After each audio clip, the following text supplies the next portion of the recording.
Apat ang sugatan sa karambola ng tatlong sasakyan sa Atimonan, Quezon. Sa Kamalig, Albay, 3 po ang sugatan matapos mahagip ng tren ang sinasakyan nilang tricycle. Saksi si Chris Novello ng GMA Regional TV, Balitang Bicolandia. Maririnig pa ang pagbusina ng tren sa kuhang ito sa Barangay Taladong, Kamalig, Albay. Ilang sandali pa nagtuloy-tuloy ang tricycle sa riles pero bahagyang tumigil nang mapansing parating na ang tren. Susubukan sana ng driver o matras pero nahagi pa rin ito at tumagilid sa lakas ng impact. Tumila po ng driver at ang kanyang dalawang pasahero. So driver nakula so tama digdi sa may tapos sumasa payo. Si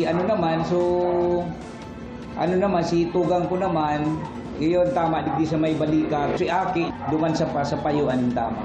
Nakalabas na sa ospital ang driver ng tricycle habang nagpapagaling pa ang dalawang pasahero nito.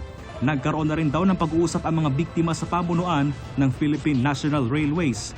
Pero ang pakiusap ng kapitan, o magkuwasin dadi dining makuha sa tanon o kaya sa indang tao na pagkuhanin dayan ang pinagkakrusingan kan mga release.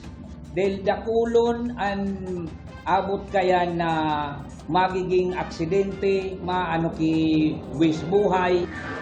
sa Santo Domingo, Ilocos Sur, tricycle din ang nasangkot sa aksidente. Sinalpok ito ng kasunod na wing van. Sa lakas ng impact, umikot ang tricycle at naipit sa pagitan ng nakabanggang wing van at ng isa pang kotse sa kabilang lane. Sugatan ang tricycle driver at ang dalawa niyang sakay. Ayon sa pulisya, nagkaaregluhan na ang dalawang panig. 4 naman ang sugatan sa karambola ng 3 sasakyan sa Maharlika Highway sa Atimonan, Quezon. Batay sa report ng Municipal Police Station, galing Bicol ang gas tanker habang galing namang Lucena ang kotse at motorsiklo. At sa hindi pa matukoy na dahilan, nasalpok ng gas tanker ang kotse at motor. Hindi pa nagbibigay ng pahayag ang driver ng gas tanker habang nagpapatuloy ang investigasyon ng pulisya. Para sa GMA Integrated News, ako si Chris Novello ng GMA Regional TV Balitang Bicolandia, ang inyong saksi. Mga kapuso, sama-sama tayong maging saksi.